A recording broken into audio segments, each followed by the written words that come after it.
Today I want to talk to you about a 7-step book planning sheet.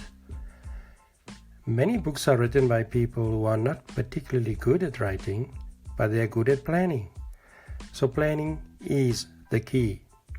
With this 7-step book planning sheet, you can jump a lot of steps ahead in making your book a reality. It's just like riding a bicycle. You have the ability to learn how to write a book, a skill that you can master with practice and repetition. Let's look at step number 1. You must set aside time to write your book. You can, for example, list 3 times during the week when you could work on your book. List them 1, 2, 3. You have your times and you have your days, and then you start practicing, and please repeat the different times for at least 3 weeks.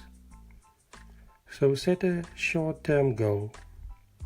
It can be an easy to achieve goal, such as writing at least 15 minutes a day.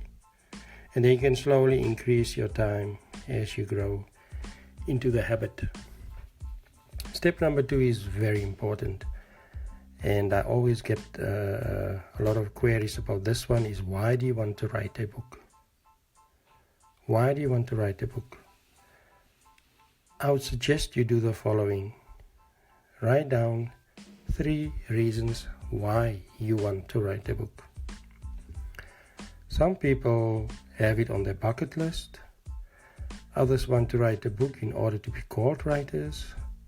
But whatever your reason, write it down in order to find a focus point. So list them 1, 2, 3. And after you've listed it, now you must choose a top reason why you want to write a book. Do you know what it is? Write it down, and remember, you're going to need it as a motivation later in the writing process. So now you go to the next step, and that is, what do you want to write about? You get 2 types of books. It's fiction and it's a non-fiction. Let's start with fiction. Fiction is a literary work whose content is produced by the imagination and not necessarily based on fact. The category of literature comprising works of this kind includes novels and short stories. Your second one is non-fiction, which is basically a literary work that is based on fact. So exercise number 3 is the 3 whats. Now that you know the reason why you want to write your book from your top reason, you must now decide what you want to write about. What do you feel you were made to do? There's this quote by Dr. Robert Schuller, that says, find a need and fill it. Find a hurt and heal it. Find a problem and solve it. So you have to start with a message, an idea or story that you really want to share with your readers. This must be something for which you have a passion, something that you believe in. So what are you going to write about? What is that passion that you have? I have a few questions that you can ask yourself when you choose your topic or your subject. What do you love? What angers you? What do you talk about a lot?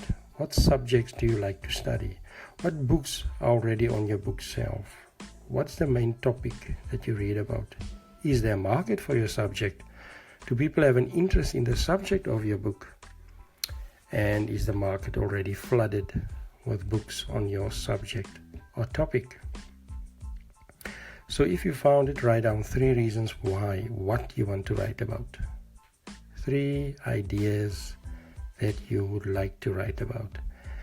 And the same as in the reasons why, you list your 3 and then you choose the most important idea or topic that you want to write a book about. And there's a few questions you can ask yourself as well. What do people talk about a lot? What do you love? What's trending on social media? Is there a market for the topic? Because your target audience is very important. And there are certain words that people want to hear.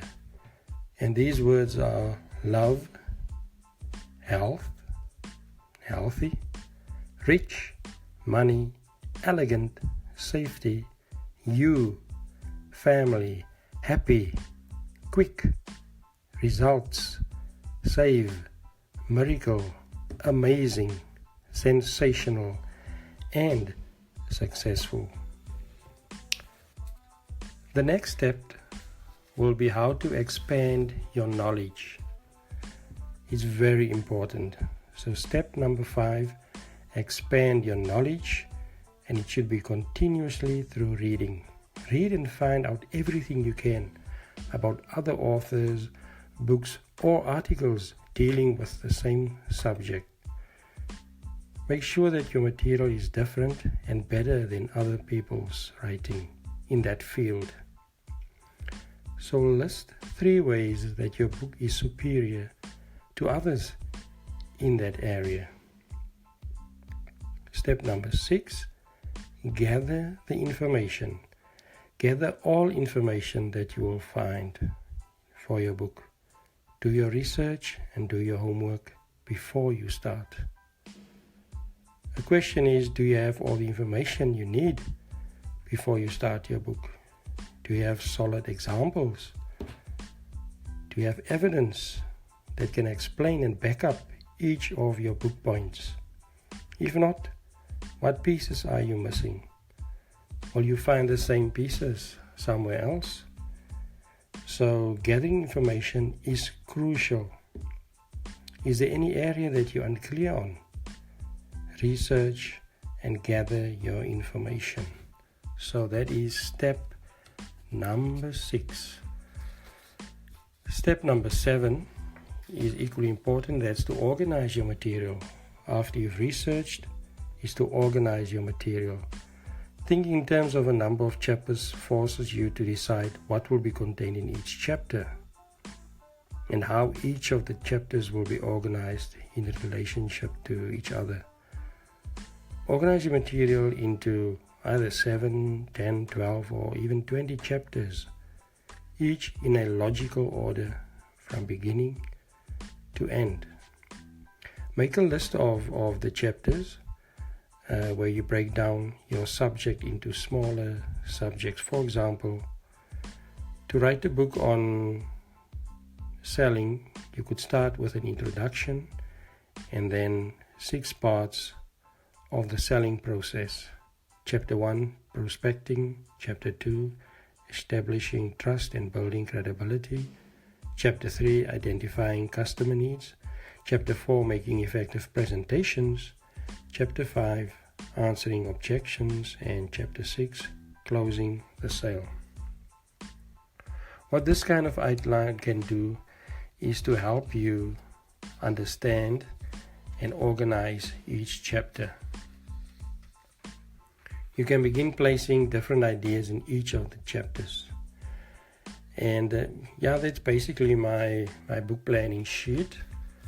For any inquiries or any feedback, you are most welcome to email me on masterclasswriting@milborrowmedia.co.za. Thank you for listening to my podcast, and remember to keep your pen in your hand, your fingers on the keyboard, and reach for the stars.